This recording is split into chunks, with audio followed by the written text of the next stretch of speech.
بسم الله الرحمن الرحيم. السلام عليكم ورحمة الله وبركاته. سبحانه وتعالى إن المتقين في ظلال وعيون وفواكه مما يشتهون كلوا واشربوا هنيئا بما كنتم تعملون. إن المتقين ور رب صداته دنيا قبات كفري في فسقي في معسياء الرا كراق جلما الرت لبو في تيسه في ظلال قاد سجلت تيان ظلال كوني قاد سوان جتشو قاد سوان مال فآت يوجت فوق جنتا كنين كيستي تيان جتشو كأدون إسان التنجين وعيون لجين كيستي تيو لجين سن مال فآت لغا بشاني لغا دايما لغا آناني لغا فرشو كنين كيستي تيان ريف ور عذابا لا ظليل ولا يغني من اللهب كيستي تهاني ميري مقابل سني ور جانتا قاد سافي لجين جانتا كبشان الرادوغان كأنان الرادوغان كيستي تهود آجلا وفواكه مما يشتهون وفواكه أشيتوان مما يشتهون وان جالتني كيستي تهودا جدا أشيت وان جالتني تعبتكم ملي ودو بربادني ولين هن تعبني حرك إساني جلا أرغتن جيشو رب إسان كبجي إسان الفيسي كلو نيات دا جدنين نيات غاري واشربوا dhuga dhugiinsa gaarii hani anjechuun gaarii jechu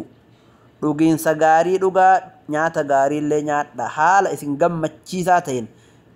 nyaanni gariin odomaa nyaattu yoo isin gammachiisin nyaata sitti hin fakkaatu kuni si gammachiisa jechuun mirqaanaan nyaatta bimaa kuntum ta'maluun galata waan isin dalagattanii isinii galchinee duniyaa gubbaatti dalagaa gaarii haala isin dalagattaniin arra akhiraatti dalagaa gaarii san galata isinii galchine nyaata gaarii dhugaatii gaarii dhugaa jedhaan inna kadhalika najzil muhsiniin nuti akkanatti galata galchina warra gaarii dalageefi jedha muhsiniin kuni warra wota gaarii hojjete mu'mina dhiiraatii fi mu'mina dubartiillee ihsaana jechuun dalagaa fi jecha keessattillee lubbuu ufiillee ka haraama nyaachuu irraa dhoorgan jazaan isaanii muttaqtoota kana laggeen jannataatii fi gaaddisa fooqii jannataati jechuu ammoo kaafirri guyyaa qiyaamaa sammaal isaaniin jedhan xixxaadhaan kuluu watamatta'u nyaadhaatii itti qanani'a duniyaa teessan keessatti innakum mujrimuun isin mujrimaatii duniyama gubbaatti qanani'a ladhaa jiruu duniyaa gubbaatti argattan san akhiraatti hin argattani jechuu qaliilan jechuun xiqqoma isii ammaa isinirraa deemti gara akhiraa ammaa dabartanii cadaaba gosa gosaan ka rabbiin isin adabutti sababni maaliif jennaan innakum mujrimuun isinii kanatuuyyuu mujrima namni jedhamu nama kufrii faasiqa macsiyaa dalaguun mujrima jedhan nama xaa'a rabbii irraa bahe ijraamni isa akkamitti akhiraatti isaaniin jedhanii jettee nagaafachuun hin mala amma tacbiira wayta irra kaahu ani kuluu watamatta'u qaliilanii kana akhiraatti isaaniin jedhan jedhee miti akkamitti akhiraatti isaaniin jedhanii yoo kanaan jettu taate